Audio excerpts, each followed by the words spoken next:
Hi class, this is video 2. So in the complex numbers packet, I'm on the back page, which is page 2, and I'll be talking about this page in this video. The first part that I'm going to talk about is the power of I. And so we've been learning about imaginary numbers I. And so now we want to talk about, well, what if I is to an exponent, okay? And so we're going to kind of take a look at this. And so remember I still equals the square root of -1. Okay, so keep that in mind. But I do want to see what happens when I start taking a power to this imaginary number. And so if I do I to the first power, well, from exponent rules, we know that anything to the first power is itself. And so in this case, I to the first power is still just I. Okay? Where it starts getting a little trickier is when we go further on. So I squared, right, is now that we have I squared. Well, the best way to think about this is I, remember, is the square root of -1. If I square this, right, then that means I am taking the squared of a square root. And we learned earlier that that cancels out. So the square root and the squared will cancel each other out. And so I'm just left with -1. And so that means I squared, anytime you see that, you can replace it with -1. It's actually now a real number. Okay? Let's keep going. I to the third. Well, I to the third, I can actually break up exponents. And so if you recall from Algebra 1, we can say like I squared times I to the first. And anytime we do that, when we're multiplying the same base, the exponents are added together. So really this is 2 plus 1, which is still I to the third. The reason I wanted to break it up is to show you why I to the third equals what it does. And so we just said that I squared right here is equal to -1. So if I replace this I squared with a -1, right, I would then be saying I times -1. And so I times -1 is -I. So the shortcut is I to the third is equal to -I. Okay, let's keep going. I to the fourth. There's a couple ways that you can break down I to the fourth. I think the easiest is going to say, okay, well, I have I squared times I squared. Again, when I'm multiplying i's, the exponents are added together. So this is like saying 2 plus 2 is 4. But remember, again, we just said that I squared is equal to -1. So I'm going to replace both of these with a -1. And so what happens is I end up with -1 times -1, which will give me a +1. So just to recap so far, we have I to the first is equal to I squared is equal to -1, I cubed is equal to -I, and I to the fourth is equal to 1. I'm going to rewrite that off to the side, and then I'm also going to keep going, okay? So let's keep going to like I to the fifth and sixth and stuff, okay? Real quick, I'm going to rewrite what I had. So I to the first was I squared is -1, I to the third is -I, and I to the fourth is a +1. Okay, let's try I to the fifth. So I to the fifth, I can break that up by saying I to the fourth times I to the first, because 4 plus the 1 gives me the 5. But we just learned that I to the fourth is 1. And then we know that I to the first is I. And so then we know that I to the fifth will be 1 times I, which is just I. Okay, let's do one more. I to the sixth. I to the sixth, again, we can say I to the fourth times I squared, because in this case, 4 plus the 2 will give me the 6. Okay? And so I to the fourth, we just said, was 1. And then I squared is a -1. So 1 times -1 is -1. And some of you might have started seeing the pattern. It actually keeps going in this pattern. So these 4 keep going. So from the fourth, right here, we went back up and started over. So I to the fifth was the same as here. I to the sixth is here. I to the seventh is here. I to the eighth is here. Then we start over. I to the ninth. I to the 10th, 11th, and 12th. And so you could keep following the pattern. Now what happens though if I get a big number? Do I really want to have to count all the way down? And the answer is no. And so if you notice what I was doing with I to the fifth and I to the sixth is I was using the power of 4. And the reason I was using power of 4 is because it makes it a little bit easier when something is equal to 1. Because 1 times anything is itself. And so if I'm using the power of a 4, then anything's going to be 1. And what's nice about this is anything that is divisible by 4 will be 1. So remember when I started counting 1, 2, 3, 4, 5, 6, 7, 8. I to the 8th is also 1. 9, 10, 11, 12. I to the 12th is also 1. Those are all divisible by 4. And so I can use this to take advantage of really high powers. And so let's say I have something that's crazy, like I to 202. Okay? And so if I have something like I to the 202, you want to first ask yourself if 202 is divisible by 4. So you would just take the calculator and say 202 divided by 4, and you get a decimal. So the answer is no. Okay? Then so go down 1 and say, okay, what about 201? So 201 divided by 4 also gives me a decimal. So 201 is not. But what about if I go down 1 more? If I go down 1 more, then I have I to the 200.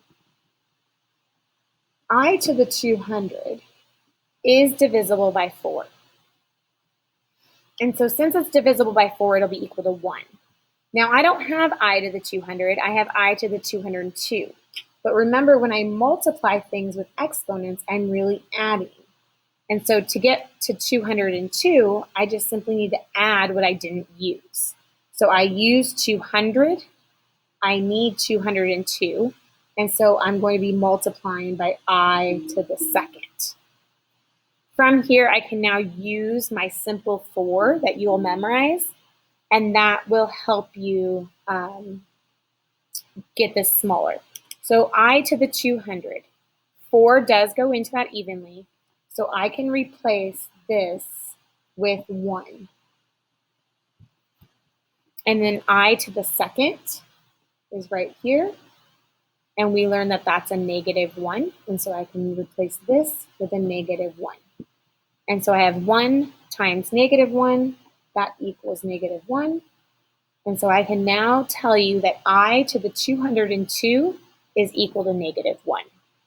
And that'll work every time if you use the power of 4. Okay? Very important that you write down this box, the 1, 2, 3, 4, and memorize those. Okay? All right, the last section on page 2 just talks about, well, what if I start multiplying these pure imaginary numbers? So numbers that are just imaginary.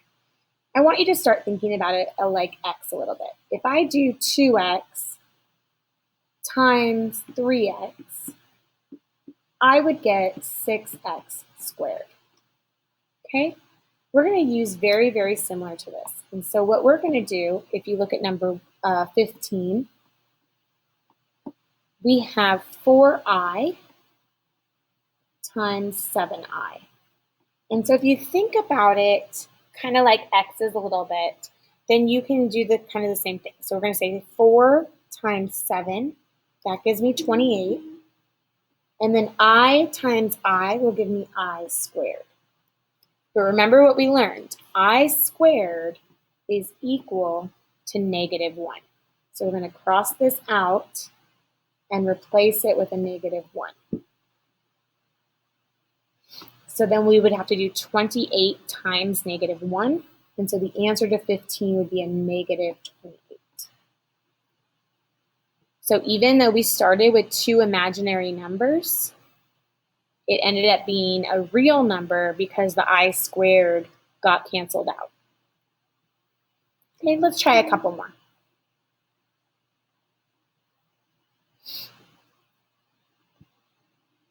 If we try number 17, number 17 says that you have 2I to the third power. And then it also says to multiply that by 5I. Now 2I to the third power, it's not I that's to the third power right now. It's the entire thing. That's why it's in parentheses. So that's like saying 2I times 2I times 2I. We have 3 of them. Okay? And so if I do that, we would say 2 times 2 is 4. 4 times 2 is 8. Okay? So we would get 8. And then we would have I times I times I, which does give me I to the third. Okay? If you don't want to write it 3 times like this, that shortcut is you can take this cubed and give it to both. So it's like saying 2 cubed and I cubed. Okay, and that'll help you. But don't forget, we still also had that 5I. So we still need to also multiply this by 5I. And so we have 8 times 5. We're going to multiply the numbers. That gives me 40. And then we have I to the third times I to the 1. But remember, we're adding exponents when we multiply. So really that's going to become I to the fourth. But what did we learn about I to the fourth? I to the fourth equals 1. So we just have 40 times 1. And so my final answer to number 17 is just 40. Okay. The last little bit I'm going to do is 19, where we're multiplying two square roots, but they have negatives in them. And so we want to kind of look at that a little bit too. So let's try number 19. So number 19 has the square root of -18 times the square root of -10. You first need to take out the negative. So we're going to take out a negative here, square root of -1, and the square root of 18. The end of this branch gives me the I, and the end of these branches, we're going to have to simplify. Okay, so we have the square root of 18, so that is 9 times 2. The reason I chose 9 is because 9 is a perfect square root, and so that will give me 3. And so I end up with 3I square root of 2 for that first piece. And then I'm still going to have to multiply that by the second one, but we need to reduce the second one. So the second one, we're going to take out the square root of -1 again. And the square root of, that should be a positive. We're already taking out the negative. So the square root of -1 is I. And the square root of 10. Okay, so the square root of 10, can I take out anything perfect? The problem is 4 is the lowest. 4 does not go into 10 evenly. And then the next one is 9. And 9 also doesn't go into it evenly. And so the 10 kind of just stays there. So I'm going to have this times I to the square root of 10. Okay. Now I'm allowed to multiply the outside with the outside and the inside with the inside. Okay? And so if I multiply 3I times I, that is going to give me 3I squared. So that's the 3I times the I. Inside the square root, I have 2 times 10. So 2 times 10 is going to give me the square root of 20. Now, what's interesting about the square root of 20 is that I can reduce. So I'm going to reduce that. Before I even reduce it, though, I am going to also notice that I have this I squared here, which means that's a negative 1. And so this 3 will turn into a negative 3. Now the square root of 20 can be broken up as 4 times 5. But the square root of 4 is 2. And I still have this negative 3 on the outside. So since these are now both on the outside, I multiply them together. So negative 3 times 2 is a negative 6. And then I still have this negative, the square root of 5 over here. So I have negative 6 root 5 as my final answer. So that one had quite a few different pieces that you had to do. Remember, take out the negative first, then start simplifying.